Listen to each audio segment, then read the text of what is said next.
our recording session at this point, regardless of what the episode is edited down to, is longer than the film Dumbo.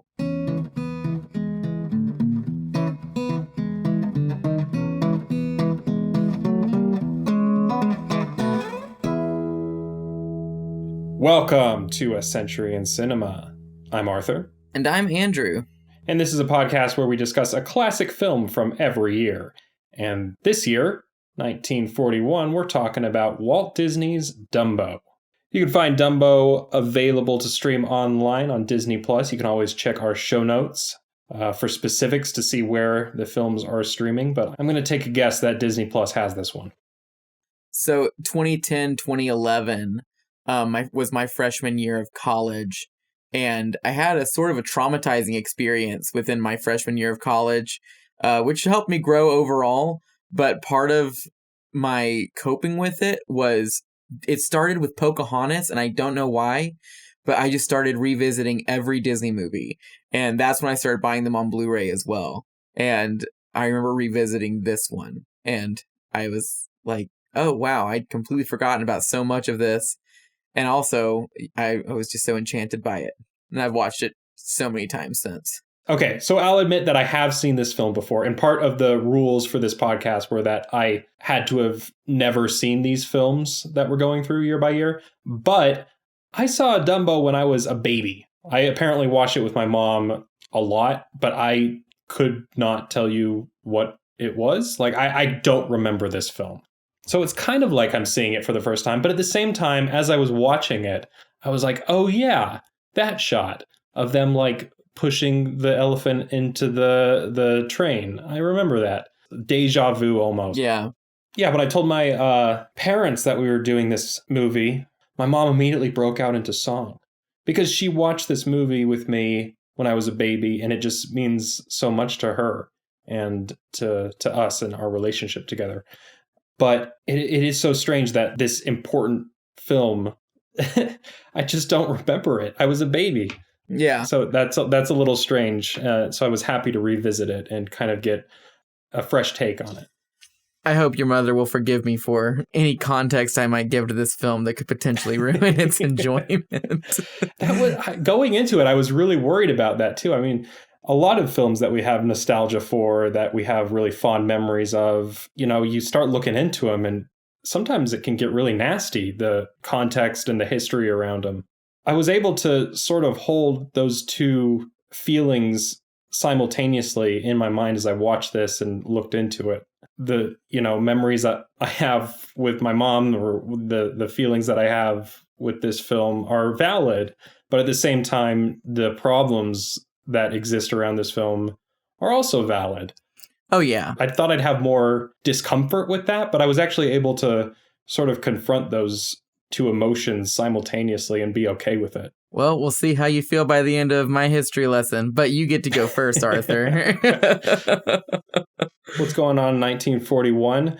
Well, World War II is obviously still dominating the headlines. This year, infamously, 2 surprise attacks from the Axis powers. Nazi Germany backstabs its allies, Soviet Union, and there's a surprise invasion. The Nazis are pushing into Russia. And then the other attack on Pearl Harbor, Imperial Japan launches a surprise attack on the United States of America and draws America into World War II towards the end of 1941. Who was the admiral in charge of that attack? Yamamoto. And just a funny tidbit I'm going to throw in for the history lesson. Yamamoto was the Time Person of the Year photo as the influential figure. And that was actually going to be sort of a tongue-in-cheek thing of Dumbo. And it said Mammal of the Year. Oh, but it got pushed back, right? They didn't do Dumbo at all. They didn't give the cover to Dumbo at all because the Pearl Harbor attack happened. But everything was already set up for that to happen before all of that went down. Big day for the United States. But what's going on in popular culture? 1941 sees the release of Citizen Kane. Now, what's that? It is a fantastic film. If you haven't seen Citizen Kane, I can't recommend it highly enough. Not that my opinion would mean any more than anyone else who's recommended it to you before, but it's one of those films that every time I revisit it, I think, God, like, how was this accomplished? This is such an incredible feat. I mean, we've been watching a lot of great films from around this era, but then you kind of see it all culminate in Citizen Kane. Also, I'll give a sort of an obscure recommendation. There's a fantastic Roger Ebert commentary track for Citizen Kane, in which he breaks down how they achieved all of the shots, how they put the movie together, all of the editing techniques on display, and sort of gives the history of the film and why it was such a huge, momentous occasion in cinema history while you're watching it. And it is so entertaining and so informative. If you have seen Citizen Kane and haven't watched it with that commentary track, it gets my highest recommendation. Also, in popular culture, The Maltese Falcon comes out this year, a very influential, highly regarded film noir. Great movie. And then, of course, there's Dumbo. I got the plot this week. You get the easy one. Dumbo is a hour-long film, approximately, about a newly born circus elephant. He has large ears. He is ridiculed for those large ears. His mother tries to defend him. His mother's locked up. Now, all on his own, Dumbo is taken under the wing of a small little mouse who tries to encourage him to become a famous circus elephant. After a night of, drinking, that's what it is, they end up in a tree, and unknown how they got up in that tree, they talk with some friendly crow characters who encourage Dumbo to learn how to fly, to unlock his flying power. And then he takes the world by storm in his next circus act. He becomes a famous elephant who knows how to fly.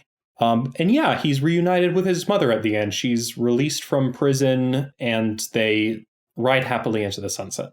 It becomes like American propaganda for joining the war. At the end, yeah, it does, doesn't it? him as the plane doing these podcasts, I was really watching this with way more of a historical context in mind.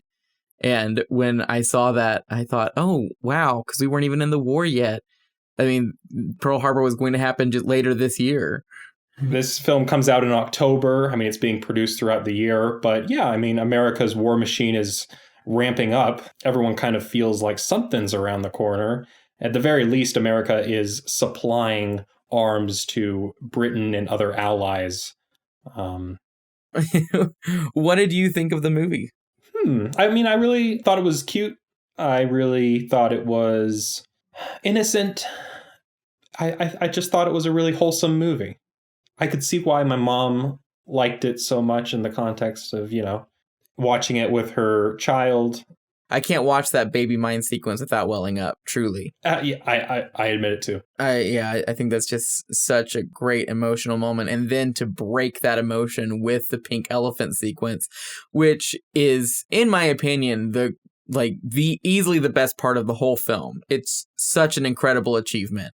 And it's so funny how it's this 63-minute movie, and the story is so streamlined. Every single scene is leading directly into the next event. Just efficient. It's very, very...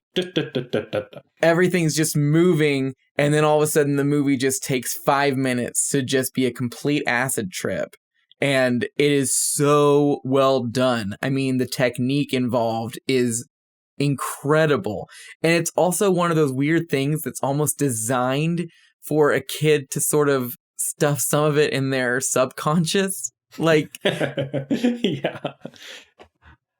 So you liked the film? Oh yeah, I really like this film. Not going into details, but honestly, there are very few Disney films that I will openly criticize from a certain era, and this is a part of that era. I love all of these early Disney films, and I think the technique is astounding. I love how this movie was made so efficiently, and it just doesn't feel like there is anything cheap or underdeveloped about it, even though the whole purpose of making this was we have to do this on a tighter budget and we have to do this on a tighter production schedule. there was a theater manager who, it wasn't a theater manager, I apologize. It was a distributor or something. I can't remember who it was. He told Walt Disney when he found out about the length, he hadn't seen the film yet. He told him, you have to add 10 minutes to this movie. And Disney said, no, we can't afford it. And this movie cannot hold 10 more minutes. We've already stretched it as thin as it can possibly go. And when you watch it, you sort of do feel that way. You're like, yeah, there's not a single thing I would add or take away. Everything just feels kind of right. I really love that about this film. Yeah, it just barely works. Just barely? I do think Walt Disney was correct to not add anything. Mm-hmm. You would start to really feel like there's not enough going on. So it gets in and gets out at just the right time. Because, there are long major deleted scenes from Snow White and whole sequences of Fantasia that were never finished or put into the film. So with stuff like that on the cutting room floor, Disney was really feeling pressure at this point to make sure that the next project didn't waste money and didn't do any sequences that would end up on a cutting room floor. Disney started off making shorts, and then Snow White and the Seven Dwarfs comes around, Pinocchio, Fantasia. This feels like a short that's been stretched out. It's exactly how I feel about this movie, actually. It feels like one long silly symphony, one long melody time. Like, there are elements of this film, almost every character to a certain extent feels like they could be the main character of their own silly symphony. Especially the elephant pack of women. Oh, yeah. I love them. They are so funny. And yeah, if there were to be 10 more minutes, I would just want it to be 10 more minutes of them gossiping and being really mean and shady, because I love it so much. Now, this was based on something like a cartoon strip from the time. A lot of Disney's property is derived from fairy tales or public domain materials. This came from some small little comic strip that was shown to Walt Disney, and he said, this is our next film. So they purchased the rights to it. The pitching process for it was really interesting too, because they didn't just pitch it with a comic strip. They were writing a sort of mini serialized book for him. Because, like I said earlier, at this point, Disney was putting a lot of pressure on this project to be something that could be made efficiently. And there was just a lot of question as to what they could possibly do. And so every day they were bringing him a new sentence or two of what the plot was going to be, and they were leaving it on cliffhangers. And he eventually started asking them, what's next? That was when they were like, we should do this film if that was enough to interest you. And then that was how it sort of came to full fruition. Yeah, so do you know anything about the original comic strip that it was based on? Unfortunately not. Most of my information does come from commentary tracks curated by Disney and special features that have been made by the Disney company. So they don't really go into the source material too much. They really want this to come across as like an original film. Yeah. So all I was able to see was that it comes from something called a roll-a-book, which is almost like this little contraption that you sort of slide comic strips through in order to see like a little story. I guess this came from a cereal box or something. There was a roll-a-book on a cereal box. I honestly don't know. There's not a lot of material out there, like you said. I guarantee, that comic strip will never be found again. They burned it. My surface level research uncovered nothing, but maybe there is something out on the internet. If any of our loyal listeners do have access to that comic strip or know more details, please feel free to post on our Facebook page or send a message to our Facebook page. That'd be very cool. We would love that. So, did you notice that almost all of the backgrounds in this were watercolor? I guess I didn't. Again, we're folding all of this back to that, keep things as efficient as possible. So people were drawing 2D pencil sketches of what the backdrops would eventually look like. And then those sketches were used as the actual backdrop, and they just splashed watercolor on them. There was utilization of watercolor in all of their previous projects, but it had never been the full backdrop before. And in this film, one of the reasons it became sort of complicated is because with watercolor, there's no removing it. they were more used to using oil painting at this time, in which case if you make a mistake, you can paint over it. But that's why the backdrops all have smudged lines and sort of blurry areas, because that's literally watercolor paint that's smudged and bled in through things. And I think it gives the film like a beautiful look. Yeah, I was going to say, like, this film doesn't look aged. You know, Steamboat Willie had that. I mean, of course, you could tell that was early animation, but this could easily be animation that was produced today. I think that's always something about animated films that I really appreciate, is that they have this timeless sort of quality to them. Yeah. So no, I really didn't notice that the backgrounds were being cheaply produced. One of my favorite details about the animation of this film, and we're actually going to be talking about him a little bit more later, Bill Titla, his name is actually Vladimir Peter Titla. He was an employee in the animation studios in Disney for a long time. And he actually designed the Chernabog in Fantasia, which is one of his most famous creations. Absolutely terrifying. That's the big devil thing at the end of Fantasia, right? Yes. The Night on Bald Mountain sequence. And he personally requested to be the one who designed Dumbo. And he was influenced by his 2-year-old son. And it's really funny because there is no connective tissue at all when you look at those two images. Because the Chernabog is one of those things that scared me so much as a kid. And Dumbo is the cutest thing I've ever seen in my life. Yes, they both have wings.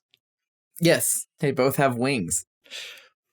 When you said this film had to be made cheaply, why? So it's funny now to think about this because they are such huge hits. Snow White and the Seven Dwarfs was obviously a humongous financial success. However, Fantasia, which was the next one to come out, was not a financial success. It was seen as pretentious, and it just did not make the money they thought it was going to make. They were sort of advertising it as if you were going to go see a bunch of silly symphonies back to back, which is kind of what it was, but they are just so much more artistic and sophisticated than a typical silly symphony would be. And then the crazy one to me is Pinocchio was such a huge budgeted film. They used all of this revolutionary effect work that they invented for the film, and it flopped. And it's so crazy to me because I really do believe, as far as their narrative features go, that is Disney's best, probably. I think it's an incredible film, and I wish I had more details on why people couldn't gravitate to it, but it was a humongous loss for Disney. So this next project had to make money. It had to, otherwise the studio was going to go under. Well, I thought I read that it was the war that was sort of messing with their revenue. Like, Europe's engaged in this giant conflict, and they weren't getting the money they expected because of world events. That's probably very true. I'm sure someone at Disney would like to blame that. It's like, we did nothing wrong. Also, the thing that's interesting about Pinocchio is that nothing happens to any of the bad guys. It's one of my favorite things about that movie. The whole movie is just him being taken advantage of and him being kind of tortured by a bunch of different individuals, one after the other. And nothing ever happens to any of them. They all continue living on their lives doing horrible things. Pinocchio just escapes. I think that can be a little distressing to people in a time like this. And Dumbo gets around that by just not having any villains at all, really. I mean, that ginger kid with the buck teeth is a horrible kid, but it's like, that's his parents' fault. And he gets his ass slapped. Literally. Isn't it sad, though? Like, Fantasia is a fantastic film. And I don't remember Pinocchio, but you say that it's great. Isn't that sad? Yes. Two really great films not getting the attention they deserve, maybe. Yeah. Here I go. Here's my first bullet point. The really sad part about it all was that the animators and employees at Disney were severely underpaid because of all of the cuts made. For this film? For Dumbo? Yes, for Dumbo. And it actually led to a humongous strike, the Disney animation strike of 1941, in which a ton of animators who had worked on those films, people responsible for some of the most iconic Disney imagery from this era, left Disney for good. And Walt Disney himself came out and gave a speech to the strikers. I have a pull quote. He says, "I have always felt and always will feel that the men that contribute most of the organization should, out of respect alone, enjoy some privileges. My first recommendation to the lot of you is this. Put your own house in order. You can't accomplish a damn thing by sitting around and waiting to be told everything. If you're not progressing as you should, instead of grumbling and growling, do something about it." Sort of a pull yourself up by your bootstraps sort of thing. Well, the thing was, them going on strike was them doing something about it. So it made what? It made the strike even more intense. This was a really shady move from Disney, but he actually would eventually say that he would go in front of the HUAC board and say that the strikes were inspired by communism. And he reported pretty much everyone he knew was involved in them as a member of the Communist Party and got them all blacklisted. And that included some higher-ups who were getting paid well and who were living really good wages and joined them in sympathy because they agreed with the plight that they were in and they agreed they should be getting paid more. So people who weren't even necessarily involved with the direct formation of the strike were still blacklisted by Walt Disney himself. Out of vengeance, essentially. Yes. I mean, as far as we know, obviously I can't be inside of his head. Maybe there was a part of him that genuinely did believe that communism was to blame for it, but I just highly doubt it. I think that he was taking a petty vengeance move and ruined people's careers and lives because of it. Oh, and a quick clarification. HUAC is the acronym for the House of Un-American Activities Committee. In the late 1940s, after World War II and into the McCarthy era, a lot of people in Hollywood are blacklisted and accused of being communists. So we're not quite there yet, but it's coming. See, I always knew that Disney was afraid of communists because I remember Karina Longworth getting into it on her podcast that he testifies before HUAC. That was always very sad.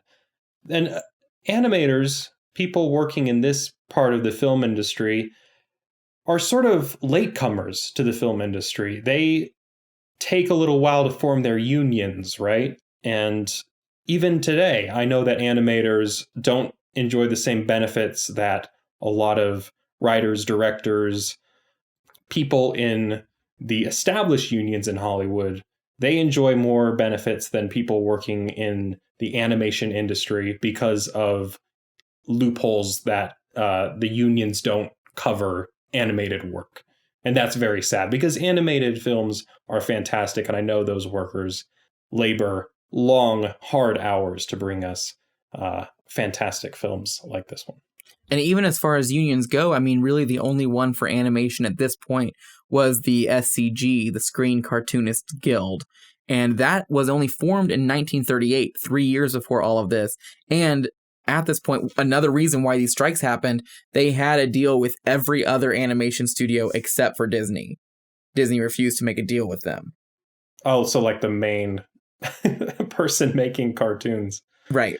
So that's a little shady area. Also, I just want to go into this for a second. The special features on Disney Blu-rays are to be taken with a grain of salt. And you can learn a lot of great technique. You can learn a lot of great history about the company. But the Dumbo Blu-ray is a perfect example because they treat the strike as if it was this horrible thing that those people did. That's how it's viewed within the Disney context, is that thank God these people got this work on Dumbo done before they left for that unfortunate strike, which shouldn't have happened. Mm-hmm.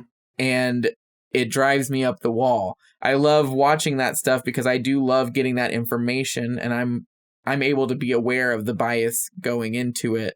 But, you know, little kids who are watching this at home won't. And I think that's super shady. Okay, so there's this scene in Dumbo where the clowns all come up with the idea to make the building taller or whatever, and then they all are like, we're going to go to our boss and demand a raise. And having known that Walt Disney had a chip on his shoulder with communists, I was like, is this like a jab at his employees?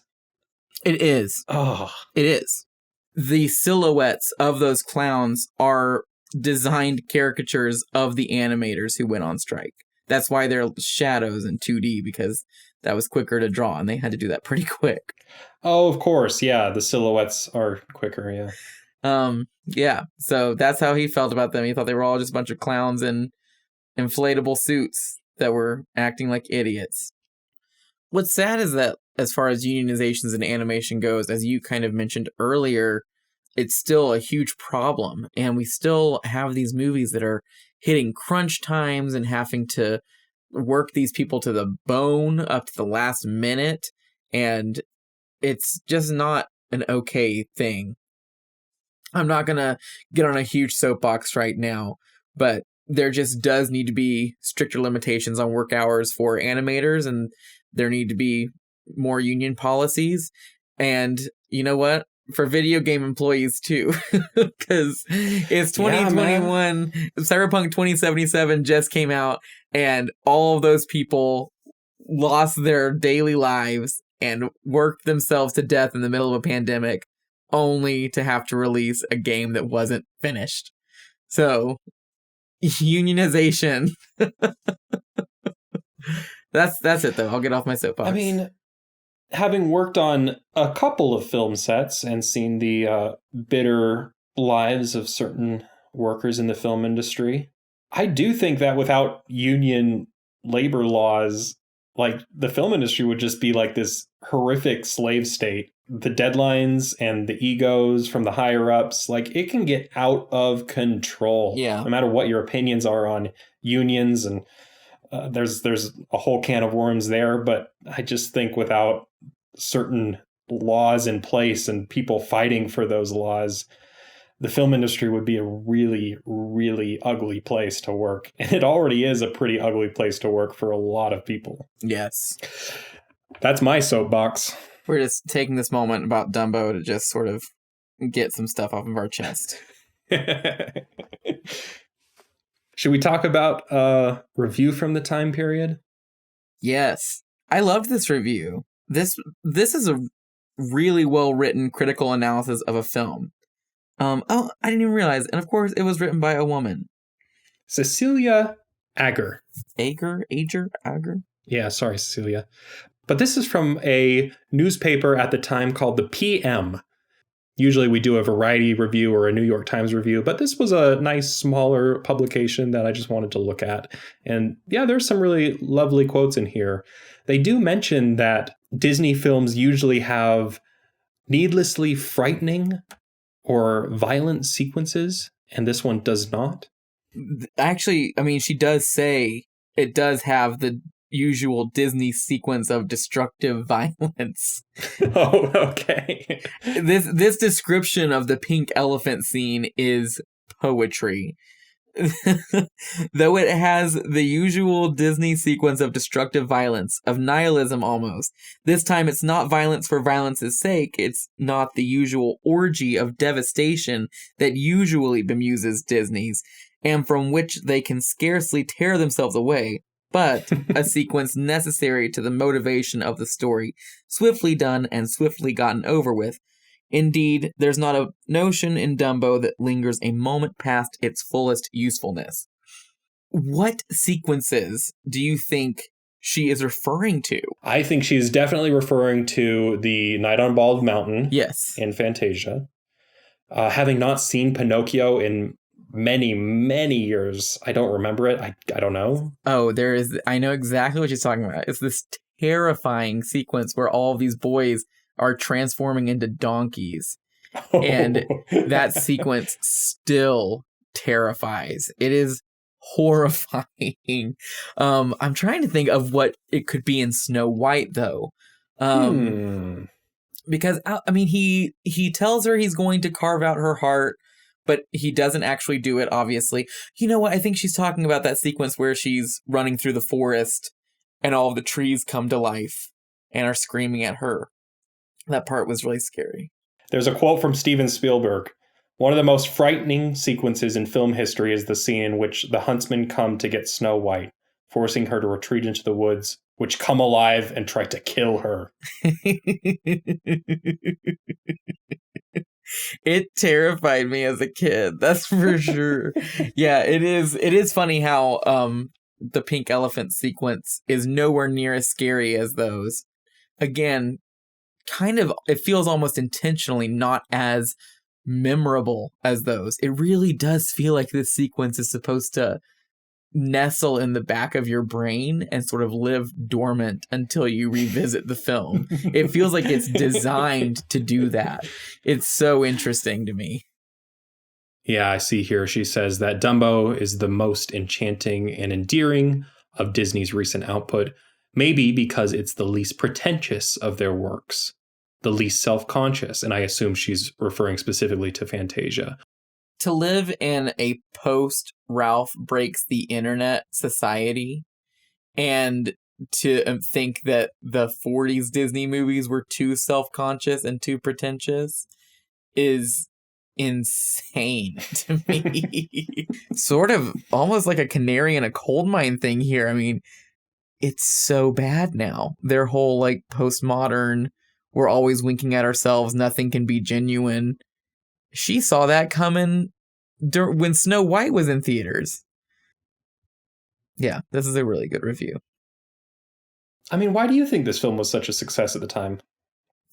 I think it's because it was so it is so innocuous and it's pure entertainment. I think that it represents a really great form of escapism because you're getting to kind of go to the circus. I mean, even the opening credits are like circus posters, you know? You keep that in mind with how animation was still, as far as feature lengths go, it wasn't like every year we were getting 10 animated features. And this probably felt like a safe, affordable option to sort of take your kids to the circus. And then you go see it with your kids, and the whole thing is about the love between a mother and a child. And I think that just really could probably hit home. And then at the end, I mean, it doesn't say let's go to war, but it shows Dumbo as a fighter plane in a completely positive, like that's a huge celebratory moment. It's part of his upswing. I think American mentality at this time was sort of leaning towards that. Let's go to war and show them who we are, you know? I think there's a lot of stuff in this movie that could have caused a success, but I definitely think it just being an innocent, good-hearted family film is the core reason. Yeah, I mean, this is something that everyone can connect to pretty easily. Love between mother and their child. We're not getting political or anything like that, except for that one frame where, yes, we're going off to war. But we're about to get political. Before we get into those crows, because everyone loves talking about that crow number, and we're going to talk about it. But what's so funny to me is that for some reason, culture has decided to just completely forget about the song of the Roustabouts, the third number in the show. I had to turn on the subtitles to confirm what I was hearing. Yes. So these, and it should be mentioned, these are black men with no faces, and that is important, even though this film has a lower budget, because there are people in the circus crowd, always white, who we don't know anything about them, and they are also just crowd animation, and they get facial features. These black men do not get faces. The lyrics are, we work all day, we work all night, we never learned to read or write. We're happy-hearted roustabouts. When other folks have gone to bed, we slave until we're almost dead. We're happy-hearted roustabouts. We don't know when we get our pay, and when we do, we throw our pay away. Oh boy. And they are just putting the tent together, talking about how happy they are with their lives, that they are essentially slave labor. Always important to remember 1941 is closer in time to the Civil War than we are to 1941 in 2021. Yeah, that was weird. It's a very disturbing sequence, and I'm not out here, saying, "Oh, we gotta cancel this movie," like and all. But I do think it needs to be remarked upon, and I think I just don't I've never understood why the Crows get so much more focus when, for me, that is like so much more offensive. The Crows are definitely offensive, but they're at least sort of heroes in the story and they pretty much are the ones who get us our happy ending. So as much as I hate the caricature, at least they are characters and they are doing something. These guys are just, it's so casual with how they're just slaves who work for this circus. And it bothers me so deeply. I remember infamously when Disney Plus was being launched, there was news that Dumbo was going to be edited down to relinquish the depiction of the crows at the end. The crows at the end were going to be edited out. Having now seen the film again, I don't know how they could have edited that out. I mean, it's the entire third act of the film. The song is repeated again and again. They're in every frame towards the end of the film. How do you get rid of them? I was almost expecting the crows to be worse based on the notoriety I've heard. I mean, they weren't terrible, but they're still not okay. Is that fair to say? Yeah, I think that's totally fair to say. I mean, it really comes down to their dialogue. It's the fact that they are talking in this, it was referred to as jive at the time. And this is all being sort of directed and done by white people. And the caricatures themselves, they are uneducated. And I mean, the comedy is great and they are fun to watch, but they don't speak as well as literally a mouse who just lives in the circus. It's a very strange thing. But yeah, I do want to give credit, though. The choreography for the Crows was rotoscoped off of recordings of the Jackson brothers, who were vaudeville performers. And they are two black men who did the dancing, and that was rotoscoped. So that's pretty cool. I have no idea if they were paid, but... From what I understood, the problems with the Crow characters specifically come from the fact that they're derived from minstrel shows, which those are racist depictions of black people. Yes. From pre-Civil War times.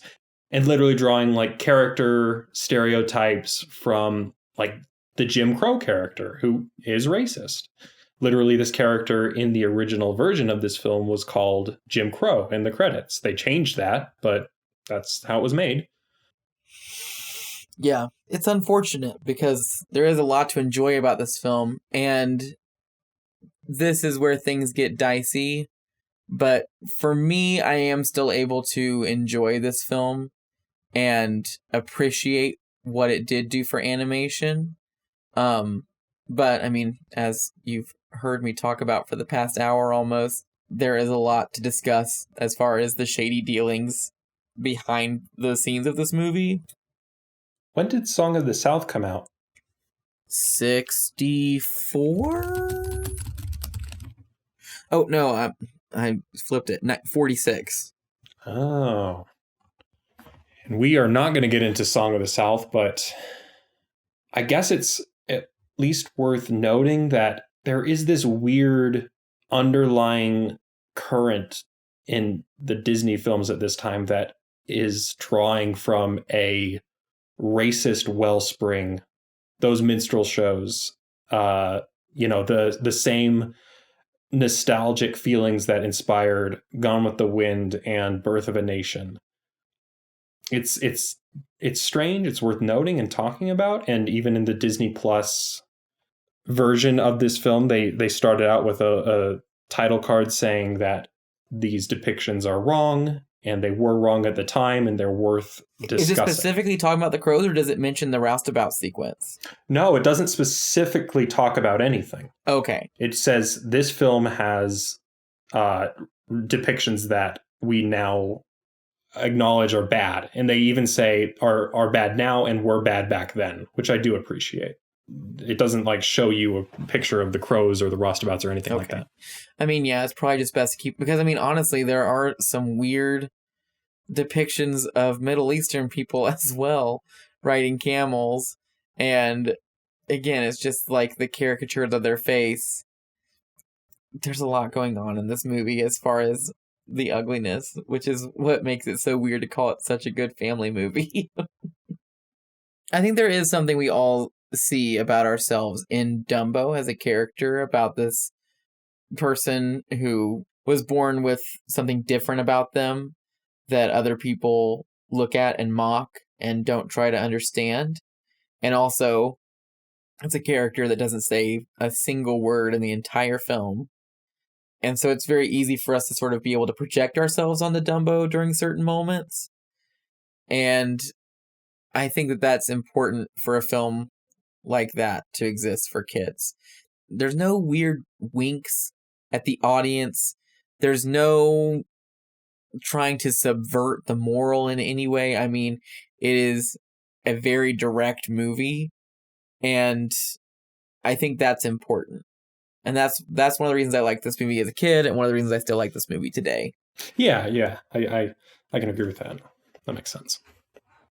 But if you do want to learn more about Song of the South and the strange depictions in Hollywood and Disney at this time, Karina Longworth's podcast, You Must Remember This, has a great series of episodes that go into Song of the South. Awesome. I'll have to listen to that. Is that our show for this week? We talked about a lot. All right. Let's wrap it up. What are we watching next? Next, we are watching To Be or Not to Be, directed by Ernst Lubitsch. And that is a comedy making fun of Nazis? Yes. Now, have you seen any Lubitsch before? No. Oh, this is a great one to start with. So you can find the link in our show notes where that is streaming nowadays, whenever you are listening. We will talk about that on our next episode. Thank you, everyone, for joining. Thank you so much. I just want to give a shout out to all our Patreon members who keep the show running. Thank you all. You too can become a patron and get access to bonus episodes linked down in the show notes. You're listening on YouTube now, so like and subscribe and comment down below. Tell us if you've seen the film. What did you think of it? Did we miss anything? Thank you all for listening, and we'll see you for the next one.